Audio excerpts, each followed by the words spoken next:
Black market. Sukanta Bhattacharya.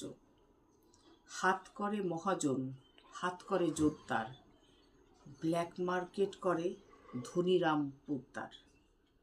গরিব চাষিকে মেরে হাতখানা পাকালো, বালিগঞ্জেতে বাড়ি খান ছয় হাঁকালো। কেউ নেই ত্রিভুবনে, নেই কিছু অভাবও, তবুও ছাড়ল না তার লোক মারা স্বভাবও।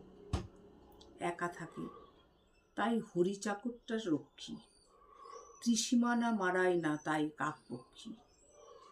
বিশ্বে কাউকে রাম কাছে পেতে চান না, হরি বাজার করে সেই করে রান্না। এমনি করেই বেশ কেটে যাচ্ছিল কাল, হঠাৎ হিসেবে রাম দেখলেন গোলমাল। বললেন চাকরকে, কিরে বেটা, কি ব্যাপার, এত টাকা লাগে কেন বাজারেতে রোজকার? আলু 3 টাকা সের, পটল 15 আনা, ভেবেছিস বাজারের কিছু বুঝি নেই জানা? রোজ রোজ চুরি তোর, হতভাগা বজ্জাত, হাসছিস, এক্ষুনি ভেঙে দেবো সব দাঁত। খানিকটা চুপ করে বলল চাকর হরি, আপনারই দেখা দেখি ব্ল্যাক মার্কেট করি। নমস্কার।